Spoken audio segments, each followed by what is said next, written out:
Good morning. This is Desiree Dubois, founder of An Empowered Woman and Homework. Homework is where you can live where you work, work where you live, anywhere in the world. And every Wednesday morning, we meet for coffee and conversations for different topics, different subjects that will enhance a busy entrepreneur's life.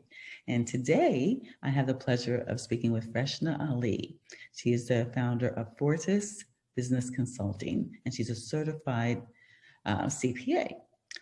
Why now? Because I know it's not necessarily tax time, but it's never too early and it's never too late to plan. But what's really on the top of the mind is that many people over the last year have been working from home. And so they have traditionally not known what to take as far as those deductions.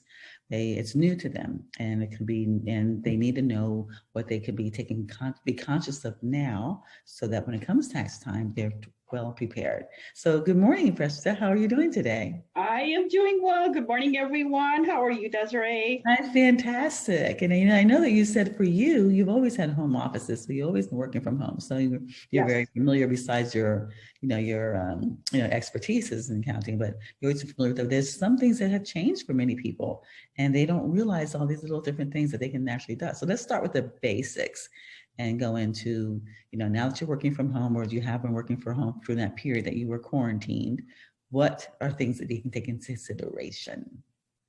So definitely, first thing, of course, what do you think of when it comes to all the expenses when it comes to your home? And just to make it easy, what kind of expenses do you have when you live up your home? Is it rent? Is it a mortgage? Your utilities? Your supplies? Don't forget your supplies that you are using to actually accomplish your work. Computers, be it laptop, desktop, printers. Not sure how many people use printers, but I just want to make sure we don't forget it. And believe it or not, so because I'm a CPA and I deal with government authorities, I usually have access to fax. I don't have a fax machine, but I do have access to fax. So, for example, that. And overall, anything and everything that actually you pay or incur in terms of an expense because you live in that home, you should be able to take a portion of it and apply it toward it's a business expense. So the way you do that is go ahead and make a list. For example, of course, you have possibly, of course, water. Um, I don't know if there is any, sewer, trash charges that comes with a water bill, electricity, gas, homeowners insurance, or renters insurance, or any type of other insurance that is for the home that you could possibly also consider and see how it relates to you working there. Because if you use a space, and just so you know, so for audit purposes, they want to make sure, the IRS especially, that you actually have a designated space for business. So, and that makes your life so much easier. Have a designated space, and the way you allocate it is you actually take the measurements of the space that you have exclusively designated for business purposes, and you divide that by the square footage of your entire home. And based on that, that is your allocation. So for example, if you have 200 square feet dedicated purely to business, and your home is 1,000 square feet, then it's 200 over 1,000, 20%. There you go. So 20% of your home-related expenses would be considered business expenses because that portion of your home is actually for a business purpose. And you don't have to say, oh, but how about utilities? Am I not using that just for home? No, because you are using your electricity to run your equipment, right? And during the course of the business, while you are working, you are using the restroom. You might have to make lunch for yourself. And that has, at that point, nothing to do with you being at home. It's a mere fact that you are on business time. So if you have to use the kitchen and the gas because you have to cook, yes, that is considered part of your business routine for that particular day. And ultimately, of course, you can't just say, oh, well, let's see, I've cooked 10 meals this month. No, you just do that business allocation of that exclusively designated area compared to the whole area of your home. And just allocate it like that. For the most part, a lot of businesses, it's highly recommended that you have an accountable plan And what an accountable plan does is that is really the plan that sets forth as to how you can either reimburse yourself for the expenses that you are incurring on behalf of your business. Or you can just go ahead and say, you know what, instead of me actually getting reimbursed, I will consider that a contribution, because who is really paying that portion? Most likely you are. You're paying all the home expenses. So, and having an accountable plan, it just makes sure that it reiterates to the IRS in case of an audit that you are truly not commingling anything between personal and business. And at the same time, you are telling the IRS that no, you are very diligent in making sure that you actually separate business and personal. So those are the main things that I can think of. If there's anything that you can think of, Desiree, just shout out. And So how do you calculate if you're using the kitchen or use the bathroom? Is that 20, is that in that bundled in that 20% of your utilities? And I know correct. you have Wi-Fi, you know, we Yes. need Wi-Fi, and that's part, I mean, you can't do business without that, Yeah. you know, and in the internet. Mhm. So another thing that you could also do is, for the most part, as Desiree mentioned, so the exclusive designated business portion of the home Mhm, doesn't have to be particularly a room. It mhm, can be any area of the home. It could be a quarter of the bedroom. It could be a quarter of another room. It could be your dining area. And is Niambi, I'll answer the question as soon as I'm done. And by all mhm. means, yes, you can Good send your question, questions good in. Well, question. yeah, it's great to actually, while we're at it, we'll just keep answering them. So as long as you have that designation of, okay, this is my business area. And way back when the IRS was extremely, very, I guess, technical and very strict, if you will, about, oh, you're using your dining room, but that's where you have dinner or where you eat. And whereas nowadays, they can't really come back and say that anymore, because that's how it is. I mean, that's life now. It has changed, it has evolved.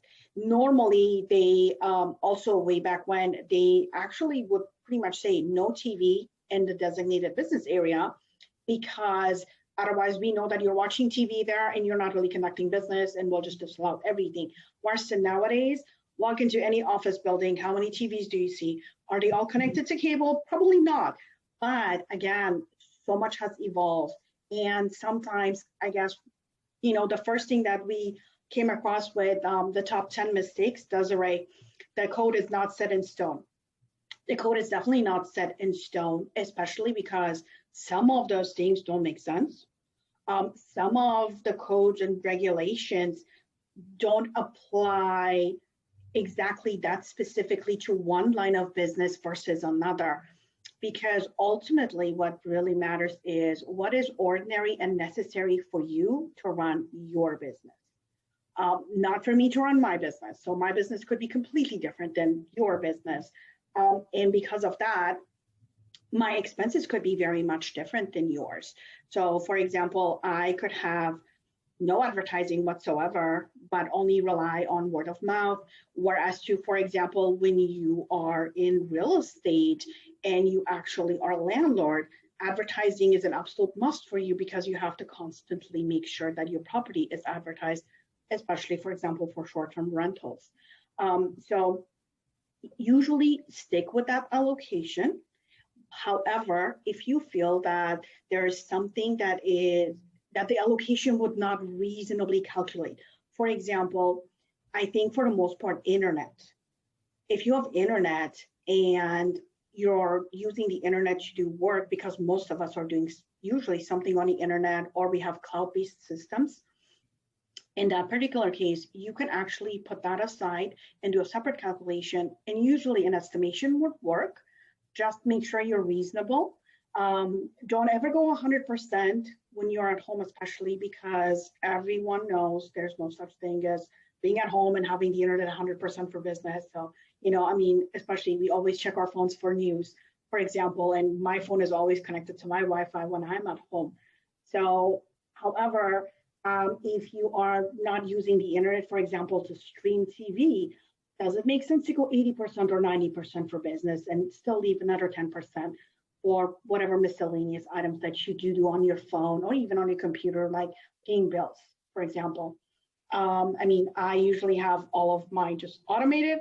It's easier, but from time to time, do I check it or do I pay my mom's bills? Yes. So just, try to use common sense when you think about it that way. And also make sure that you're also being reasonable to yourself, to your business. Don't be afraid of taking a deduction because most likely you truly deserve that deduction. So go ahead and make sure that you do actually account for that. Very interesting. Sin, we had a couple of questions. Do you want to answer them along the way? I Or, can. yeah, anyone that has any, I'll tell you what it is. Anyone that has any questions, simply put it in. I love. How do you structure an accountable plan? Usually, an accountable plan is pretty easy to structure. You just sit down and write it down. And for the most part, you just want to make sure that you are actually listing out as to exactly what you want your company to either reimburse to you or what kind of expenses you or your company is allowing you. And pretty much it is you because you are your company. But overall, you're just making a little agreement between your company and yourself as a person outside of your company to say, hey, you know what? I incurred these expenses during the course of business and the company is supposed to reimburse me for it. Or if I do not seek reimbursement, especially with a lot of businesses in the startup stages, if they're not making as much money yet, in those cases, I normally recommend that because you're already making those payments and paying the expenses, you consider that a contribution to the company. So that way, yes, the company will have the expenses, but the company won't have any money to pay you unless you put that money in. So, but at the same time, if you do a circle like that, in my opinion, that's too much accounting work. And we all know you don't need that. I would say, yeah, just, consider it a contribution towards the company. So the company gets the expense and you contributed to that. So you do get the benefit without the, tedious accounting work really. So, going back to that home office, okay, so a lot of us, just even going back to the receipts or our credit cards are the things that we spent, especially again, those who are traditionally going to work and have the things applied for them, even if it's just a certain part of coffee. Usually they go to work and they've got the coffee. They've got, I've been, for flowers, when I have an office, I always have flowers there. But anything that has from Staples, anything that has, things that you bought, because some people had to, get tape or ribbon or whatever ink for their machines, or they had to take on the bill of Zoom. These are different things that maybe when they were working in the office, they didn't have that expense, but the Zoom expense or the expense of all the other different, like the Intuit, the QuickBooks, and as far as the services that they have subscribed to. Like for me, it's phone. We have a phone.com for our phone. We have a appointment core for our appointments. We have Canva, which for our graphics. We have Zoom for our communication. We have Animato because of our videos. We have we have a lot too many is what we do have. But all these automatic expenses, all these things, reoccurring costs, just look at your credit card bill, look at what you have been spending on. All of those are business expenses. Because if I didn't have a business, I wouldn't be on Canva or necessarily even on Zoom, or at least not the paid version. Absolutely. I'd be able to use the free version on all the expenses that's involved to the subscriptions and again, just all those little services. Just go through them and make sure you highlight them now and start tracking them now and putting them together. Again, that part of your plan now, because again, this year will be different from 2020 and 2021 still is going to be different from what it was before. And there are different expenses, even having things like, things delivered, instead of like, a lot of us are having supplies delivered from Amazon and things of that type, as opposed to actually going out and getting them ourselves. Of course, we know about just covering all the things that may be inside the house. So there's another question about how many years can you go back to amend when deductions were omitted, and is there amount threshold to go back and make an amendment for omitted expenses and deductions. So she wants to know how far back we can go to take advantage of these deductions So, we didn't take advantage of sure. before. For on the federal side, so in terms of IRS and the federal tax return, the statute of limitations is 3 years. And so pretty much from the date of the tax return filing, you have 3 years that you can actually go back and change that. And there are a few nuances, especially when it comes to obtaining refunds. For refunds, usually they say you have 2 years to claim it. But if you have an amendment that truly needs to correct something, usually they're okay with the 3 years.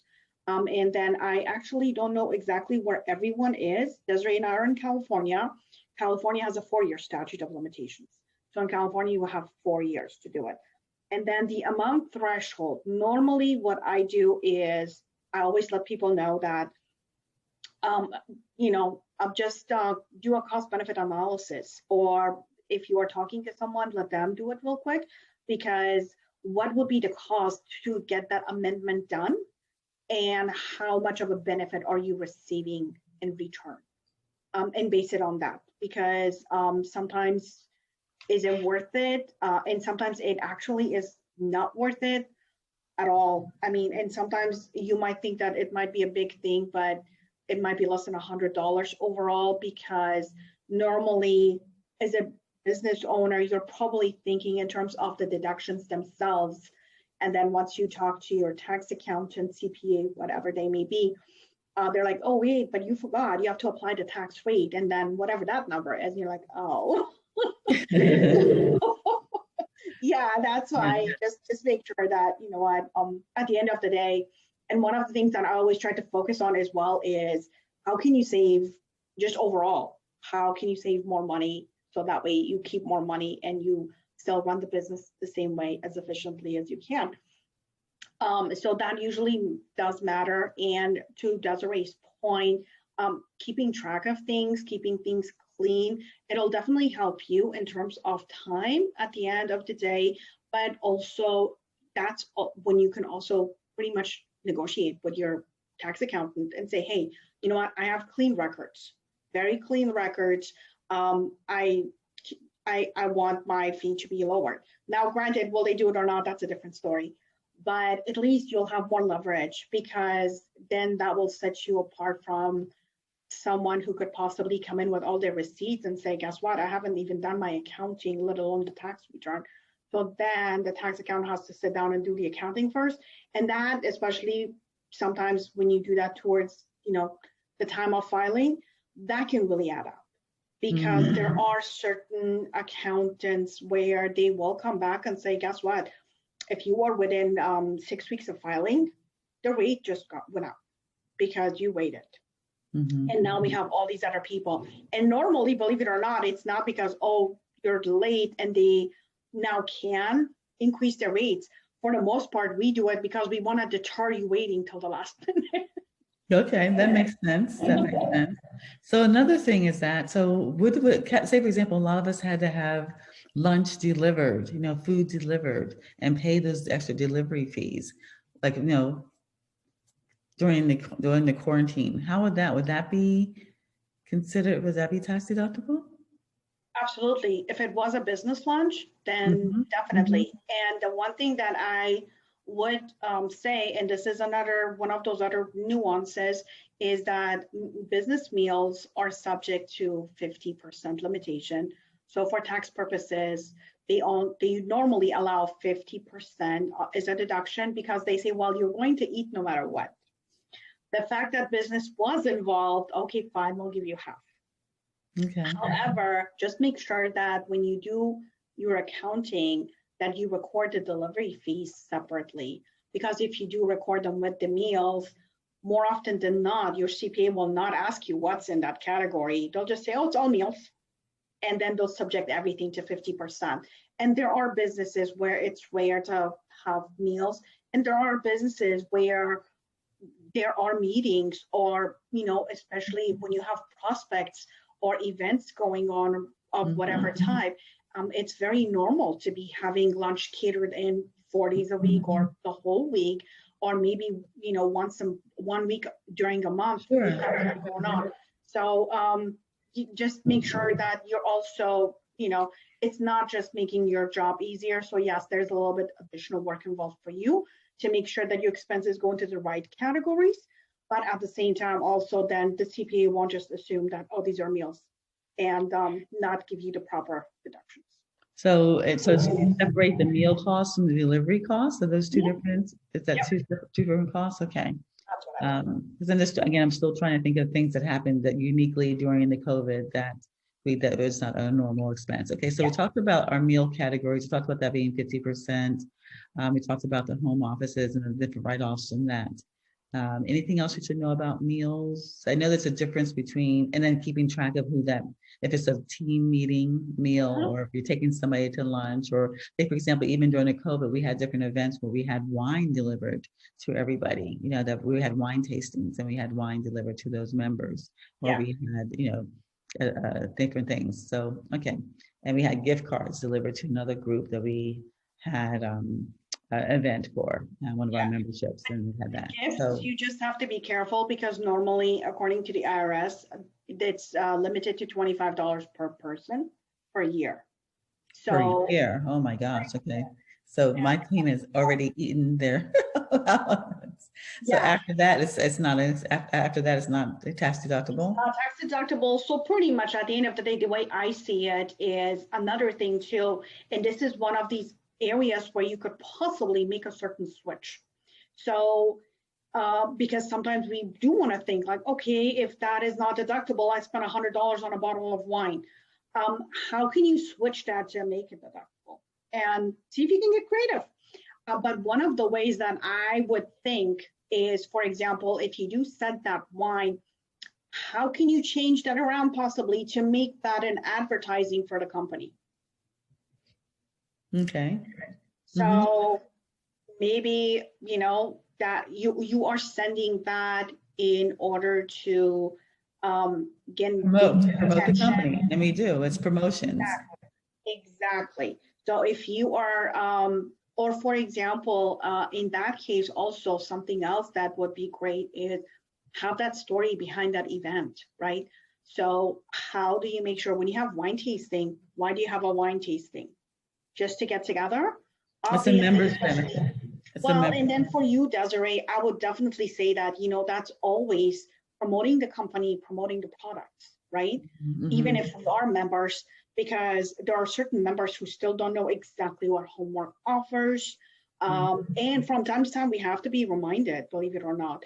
So that would be something that, when you have an event like that, it's usually a promotional event. And then another thing that you could also do, and Desiree can teach you how to get affiliates or sponsors. But when it comes to stuff like that, you could also go ahead and see if sponsors can go ahead and actually take care of that. Because they can write it off as an advertising expense. Exactly. Absolutely. They can, so pretty much let them advertise for them and you. Mhm. And for them, it's an advertisement, and now you don't have to worry about it. Mhm. But it still takes care of what needed to be taken care of. The mission still accomplished, but you just kind of circumvented it a little bit legitimately. And that's how you make it. And I mean, that actually goes for pretty much anything else, especially because also one thing that I definitely want to mention is entertainment is disallowed for tax purposes. It's not deductible. And in that case as well, if you want to have entertainment, have a sponsor take care of it because they can write it off as advertising because you're giving them advertising for that. And you don't have to worry about it. So that way you're not getting a hit. Another thing is if you do end up, for example, having an event where entertainment and meals are actually combined, make Mhm. sure that on the invoice, so for example, some people take the clients or members to a ball game, right? Sometimes they go box seats, then they're Sure. there. And depending on what the invoice looks like, you want to make sure that the meals are separated out from the rest of it. Because if meals are lumped together with entertainment, the IRS will automatically disallow it. And the reason why I bring it up is that especially this is very crucial to people who constantly do this. If you do this once, it's okay. But if this is something that your business is actually in the business of doing, because you might actually be a business that constantly needs to either promote themselves or another business, you definitely want to be careful there because you don't want to shoot yourself in the foot pretty much. So you want the meals and entertainment separated on the invoice or the receipt that you get from them. Or if that's not what they can do, just tell them, go, okay, well, then give me 2 separate receipts. Because sometimes for some odd reason, certain venues, they're like, oh no, we can't separate them on the same receipt. But it's like, but can you give me 2 receipts? They're like, yeah. Okay. Okay. So, All right. And so when you're entertainment side, there's a couple of things I'm thinking of entertainment. Entertainment is when you're taking someplace, like you said, to a ball game, or we're taking the girls out to a spa day or things of that type, and to be able to include that. But also entertainment when you're bringing it in. Sometimes we have different events where we'll bring in a musician or we'll bring in something like that, someone like that. mhm. Then that can be, because that's, yeah, that can be written off. That entertainment can be written off because that's like you're hiring a musician or we're hiring, someone to do something. We've hired different people to do painting, or we hired someone to do vision boards, or just whatever the case Yeah. may be. So that's all I would, and you know what? I would also say that when it comes to entertainment, there may be some leeway. For example, if you are bringing a musician in at an event, and yes, the musician is providing entertainment, but at the end of the day, in my opinion, I would say that, you know what, you should be able to take the position and say, well, that was part of the event, part of the event planning, part of the event overall, and we had to pay this person. So I would say that, that should not necessarily constitute entertainment. Um, but for the most part, I know it's, and sometimes it is a gray area, very gray. And that's why we have job stability. So The thing is, I think it just really depends on your business too. Like if this is a normal course of your business, because when you say that we had to bring that person in, same thing for me, say I had to bring a chef in, I had to bring a coordinator in, I had to bring someone to handle the front door, so it's like another staff, quote unquote, person. yeah, That person just happened to be providing music as opposed to be providing check-in or to be providing the flowers or providing, the setup or to be providing the AV, for that event. exactly, or a DJ, exactly. So Mhm. it's, yes, when it comes to entertainment, it's very much a gray area. But usually, and I know a lot of business owners, I think, normally go towards the, oh, entertainment is disallowed, and that sticks with them. But I think it again, mindset shift. Just think about it exactly in terms of how exactly did that affect the event or the business. How is it Mhm. helping the business?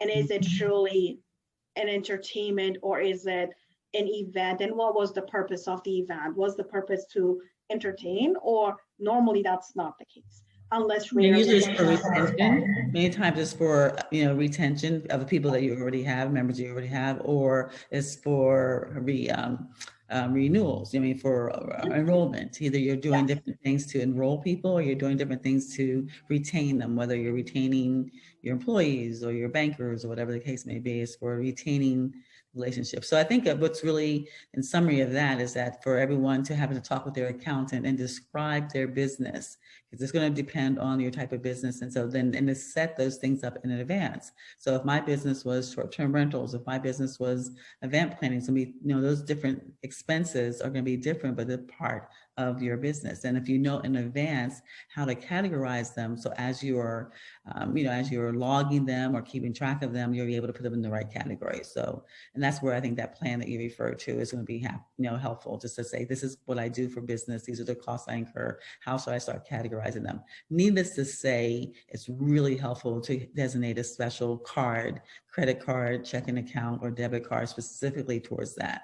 And I know sometimes if we're starting a business or new in our business, we having to rob Peter to pay Paul and having to use what's available, but it's really, really, really important to separate that as much as you possibly can, because at the end of the day, if you say this is a credit card that I use for my business, and they see Staples and they see Office Depot and they see, whatever else is there consistently, and a few other things that may fall in there, it's very much easier, and it probably raises less red flags. Definitely. And then at the same time too, when you when you do, and I know the reason why I'm bringing it up again is because, a lot of people, when they are self-employed or they have just started, there's a good chance that they are still using their personal credit cards or personal checking accounts. As long as you do show that you have truly made an effort to keep things separate, that also goes a long way when it comes to an audit. And these are usually definitely also items that, if it's a true deduction to you and you deserve it, why should you not take it? But the importance of having things separately is because you could easily lose sight of the items that you've charged your personal credit cards to. Okay. All right, so let's move it on. We have so much to cover in such a little time. All right, travel expenses. Okay, so, I think most of us are familiar with that, but just kind of go through all the different travel, expenses that are available. Remind us of what we're able to deduct and how much we're able to deduct and how to make that easy. Oh, sure thing. So usually for travel, of course, first of what's the business purpose? Why are you going where you're going? And then however you get there, whether it be by airplane, train, car, boat, all those things, as long as there's a business purpose for that travel, those are deductible. And don't forget, so for example, if you happen to drive, or sometimes actually you fly somewhere, but then from the airport you have to either get a rental car or take an Uber or a taxi, don't forget, all of that is still part of your travel expenses. Any parking when you go to your destination, if you have to pay for parking, those are travel. And then if you have meals, again, while you're traveling, those should be part of your meals category. And again, they will be subject to 50%, but still, don't forget, you're going to eat, you're on a business trip. One major thing to keep in mind is that, and of course, lodging. So as long as there's a business purpose for that travel. Now, there are rules when you actually travel for business, but also take a couple of days off for vacation. So it is very much possible, and a lot of people, especially real estate investors, do this when they actually go to look for properties, or when they go and visit the properties that they do have, just to make sure that they're checking on them, making sure everything is right. So what they do is, as long as the primary purpose of the trip is business, you are allowed to go ahead and actually deduct the entire travel expenses, even though for the 2 days you are staying, it's personal, right? So the travel is considered business as long as the primary purpose is business, except for your hotel and meals. Anything that is business will be a deduction, and then anything that's personal, of course, will be personal. So just make sure to keep them separate. But for example, if you have to fly somewhere, don't think that because you stayed there for 2 nights out of the 5 on vacation or personal days, whatever you want to call that. So that does not necessarily take away from the travel back home as a deduction. So your airline ticket, the round trip would be a deduction for business purposes. Only your hotel and meals for the 2 personal days will not be deducted. Okay, so I'm assuming like now that we have to pay for luggage many times, with the airports, our baggage, now that we have to pay for all the alcohol on board or food, now that we have to pay for, all, like you said, all those little receipts, even valet, you pay, for, you give someone a couple of dollars for this and for that. Just keep track of that because those things do add up. Absolutely. Yes. Okay. All right. Travel. So is there, okay, so I think we've covered that. So especially if you're going for an event, convention or at the conference, or when they come out here to California for Power 7, things of that type, all of that is tax deductible. Mm-hmm. And then also, I know there was a question about when they use mileage, because some people thought, okay, when they use airline miles in lieu of paying cash, or when they use certificates, like sometimes they have like a access to a, what's it called? Those time-sharing places, where maybe they're not paying dollars, they're paying the taxes or whatever. Are they able to use a percentage of, someone said, I think whatever that room rate would normally be, they're able to use a percentage of that, or they can calculate that, or whatever that airline ticket would be, can they calculate that? Is a way to utilize that? If you're using miles, are you still able to deduct it? I guess is my question. when you are using miles for business purposes, absolutely, you can deduct it. And usually my recommendation is, especially when you are doing your accountable plan, you can always, when you put that together, always refer to the IRS mileage. Because as long as you stick with the IRS mileage reimbursements, and every year they actually publish the numbers, sometimes, rarely, it changes during the year because of inflation, but normally it's the same rate. And as long as you stick with that, you can reimburse yourself that particular mileage when it's for business. Now, the other thing that I highly recommend is don't use points for business purposes. Pay cash, use your points for personal, mainly because the IRS specifically disallows any kind of deductions, because in the eyes of IRS, they can't figure out what the value of those points are. And so they're saying that, okay, now I don't want you to tell me what the value was and deduct it. I want to be able to tell you, but I can't. So you don't get a deduction. So that's been actually one of their hot buttons, that they're like, no points. And a lot of people in business, believe it or not, they actually use the credit cards to recap the points, and then they use the points to go on vacation, truly. So it's a win-win. Okay.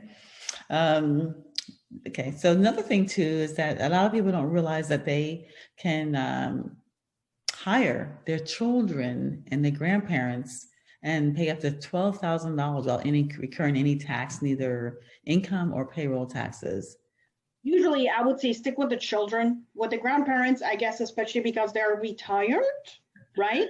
Uh-huh. You might have some trouble trying to convince the IRS that they're not retired, and especially if they have other income. So because the $12,000 is if that is the only income that they have. And a lot of grandparents, as long as they're set up especially somewhat well, right, they have either, still Social Security, because it still exists, or some sort of pension. So stick with the children, because usually the children don't work, and as long as they are under 18 and are not exactly working anywhere else, they're students, so you will have that $12,000 deduction available to you. And at the same time, just make sure that whatever title you give that child, it is reasonable. It's a reasonable title. Because, for example, you can't have, I don't have kids, but if I had a kid, I cannot have my kid, even if my kid was 12 years old, I can't say that my kid is my assistant, because they'll be like, well, how the heck does that 12-year-old know how to either do taxes or prepare a tax package? No way. So try to be reasonable on that one. I know a lot of people actually get their children to do either some filing or social media. Exactly. Social media. I have one. Yeah, that's advertising. They're your little models. Things like that, where you know absolutely that a child will never have trouble doing. So yeah, okay. But as soon as you think that, or just make it easy, would you have been able to do that at that age? Right. Well, now, that has changed. Unfortunately, now a 12-year-old, believe it or not, they can run, they're running businesses, but yes, but definitely making sure that it makes sense and it's in line. But it's $1,000 a month. So I always did it with my kids, as opposed to giving them $1,000 a month. Back in the day, they were stuffing envelopes. They were, making inputs, data entries for me. They could do that, and they could do it with their friends and so forth. So they were actually cheating because they weren't doing all the work themselves, but they would say, no, my friends do it. And in that way, they could be finish faster and play faster, didn't matter, but that works. I believe in finish faster, play faster. They finish faster, they can play faster. Another question that we have is, like, if somebody asked if she had a designated credit card to record her business expenses, is it still necessary to keep the paper receipts? And can her credit card statement replace the individual paper receipt transaction? I always recommend that you do keep the paper receipts if you can. And normally I scan mine in, only because sometimes when you see the credit card statement and you haven't really made notes on it, later on you can't tell what it was for. Or if the IRS asks you for it, for example, especially with Amazon, so much Amazon, right, these days, we'd order anything and everything. I mean, I order my business supplies and my shampoos and deodorant. But if you only have your credit card statement that just says Amazon Marketplace, if you were under audit, the IRS could easily say, well, was that your shampoo or your paper for the printer? So because of that, I highly recommend to keep the paper receipts. Yeah, that makes sense. I think it's never an issue until you get audited. Exactly. And yeah, but we Exactly. take keeping all that paper receipts, but I keep all the paper. Like when they ask you, even when they ask you at the store, do you want it emailed or do you want to print it? I want it printed because I don't want any more emails because that means I got to go to my email and print it. I Yeah. guess there's some other ways. There's so many apps now, and there's so many different programs now that makes all that easier. But I know, like you said, you can always write in the back of receipt, supplies for the party or whatever. Or when you have a business meeting, lunch, anything of You that can put the nature, person's name down. Add the always, person's yeah, name. write down the name and then the business purpose. Right. Write down Freshta Ali as my accountant. Very good. Okay. Another question is that when she flew home to visit the family, I spent some time with the organization that helped process my trademark application. It was actually Vanderbilt Law School. Can she write off a portion of her vacation that relates to her business relationship with this organization, law, and a university? I would say. So yeah, so again, Sinvi, yes, what was the primary purpose? So in other words, did you go there for a week and did you only spend 1 day with Vanderbilt? If that is the case, then I would say it doesn't sound like the primary purpose was to go there for business, but for vacation. But if you can prove or figure out how you can make that your primary reason, but you also happen to spend time with family, then I would say you should be able to write off um, your business trip. And then, I would say, I mean, really, the fact is that when I'm traveling, I always try to make a point to attend some kind of event, that's a woman's own event or some kind of seminar or if I just go and see, like for now, like I'll go to a city and I'll go and look at their WeWorks, offices and things of that type. So it's easy enough to switch that. I don't think that you're not, if you've got Vanderbilt, there, it's easy enough. No, I don't think they're going to get like how many days, how many hours did you spend here or there, unless it's obviously a month or something that's ridiculous. But I mean, she could have spent hours and days researching whatever she needed to research, or the phone conversations that she may have had even prior to physically being there. She had to set up the appointments, and you have had to set up some follow up. So it's, I don't think that things like that would be unreasonable. I think if you were in Tahiti, for a month, that maybe that's. I think we have enough leeway for us to be able to structure things, because many people, again, they do cruises, and so forth, but they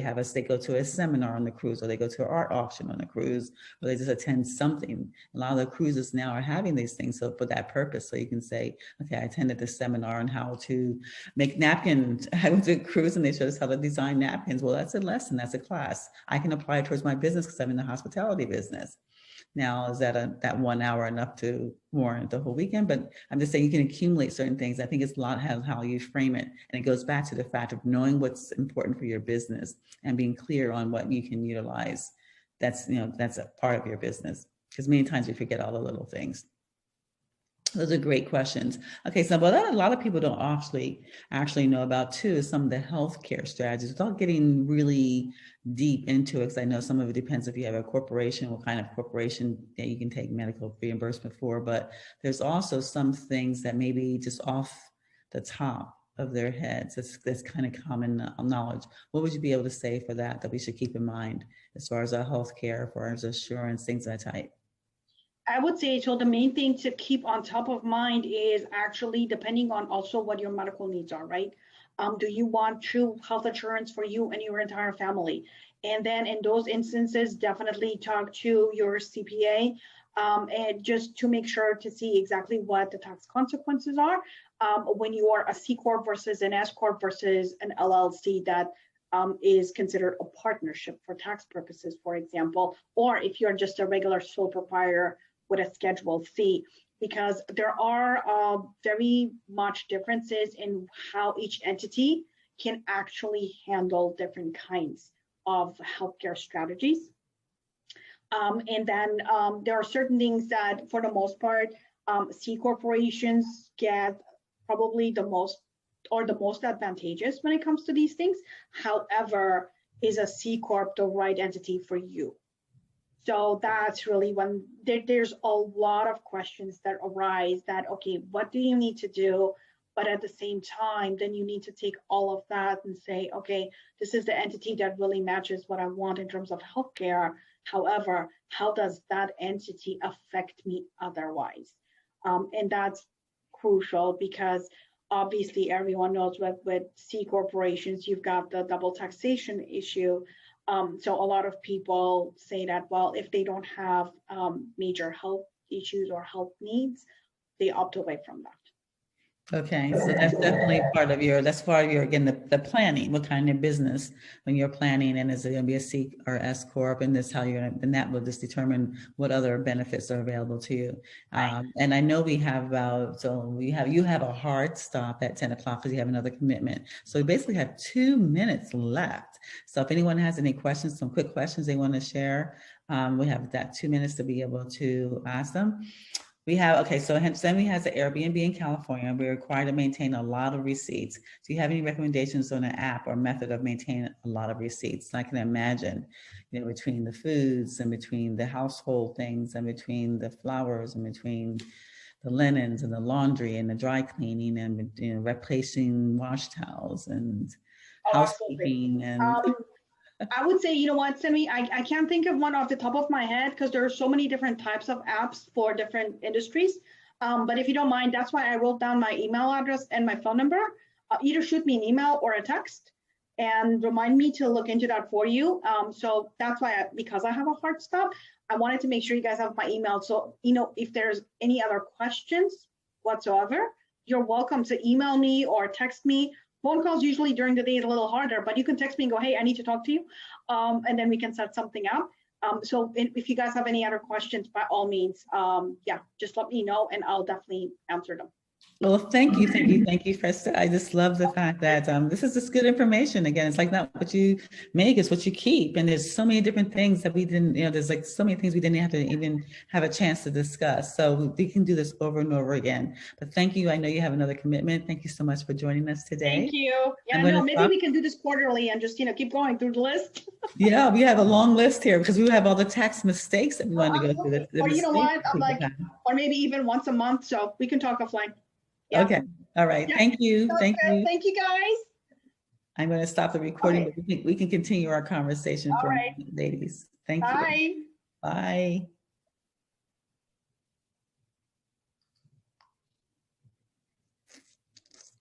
And thank you. I'm going to stop the recording and